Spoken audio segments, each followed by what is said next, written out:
सिंध का 30 खरब 56 अरब रुपए का बजट पेश कर दिया। तनख्वाहों में 22 से 30% का इजाफा हुआ। कम अज कम तनख्वाह 37,000 रुपए की गई। पेंशन में 22% इजाफा हुआ।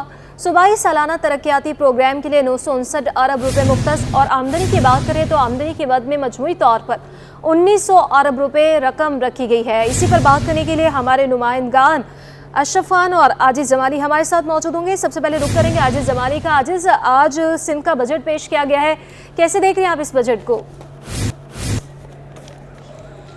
जी देखिए, नए माली साल का बजट पेश हो चुका है। पहले तो मैं बताऊं कि सिंध असम्बली में पहली बार पिछले 5 सालों के नतीजे में अगर देखा जाए कि पुरसुकून माहौल में सिंध बजट पेश हुआ है। यानी अपोजिशन ने बजट को अपोज तो ज़रूर किया, लेकिन कोई शोर शराबा नहीं था, कोई हंगामा रही नहीं थी। माजी में हमने 2018 से देखा कि बजट के दौरान PTI के अरकान बहुत हंगामा रही करते थे, बड़ा शोर शराबा होता था ऐवान में।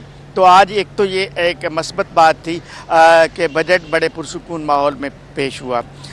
ये तकरीबन 30,056 अरब रुपए का बजट है। तो इस बजट में ख़ास तौर पे अगर हम अवामी सेक्टर की बात करें तो बेनज़ीर हारी कार्ड शुरू करने का फ़ैसला किया गया है। बेनज़ीर मज़दूर कार्ड के लिए पैसे रखे गए हैं।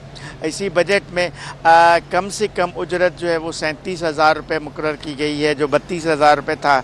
जबकि तनख्वाहों में बड़ा इजाफा हुआ है। ये पहली बार हो रहा है कि तनख्वाहों में इस हद तक इजाफा हुआ, यानी 22% से लेके 25% और उससे भी ज़्यादा तनख्वाह में इजाफा हुआ है। ग्रेड 1 से लेके ग्रेड 16 तक 25% तनख्वाह में इजाफा है। ग्रेड 17 से ऊपर 22,000 रुपये का इजाफा है।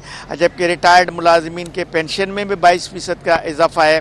तो ये एक बड़ा इजाफा है अवामी सेक्टर को अगर देखा जाए, सरकारी मुलाजमीन की तनख्वाहों को अगर देखा जाए।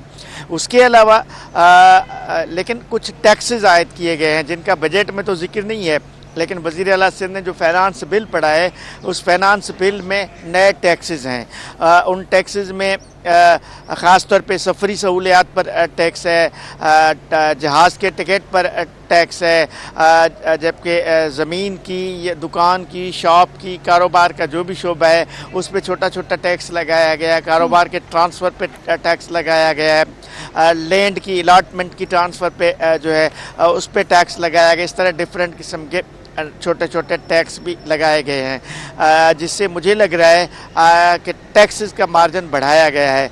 एक्साइज का टैक्स का जो हदफ है उसको भी इजाफा किया गया। रेवेन्यू बोर्ड के टैक्स का जो हदफ है उसमें भी इजाफा किया गया है।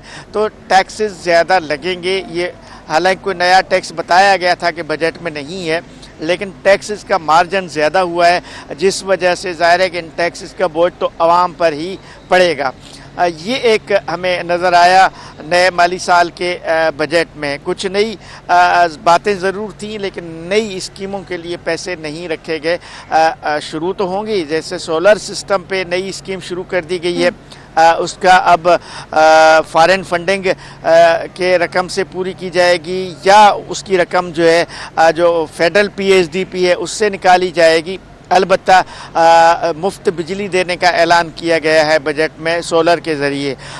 तो लेकिन 40,000 से ज़ायद पुरानी स्कीमों के लिए कहा गया है कि बजट में नई स्कीमों के लिए रकम इसलिए नहीं रखी जा रही ताकि पुरानी स्कीमों को जल्द से जल्द मुकम्मल किया जाए। जी, पुरानी स्कीमों को जल्द से जल्द मुकम्मल किया जाएगा। नई स्कीमों के लिए ज़्यादा पैसे नहीं रखे गए बजट में।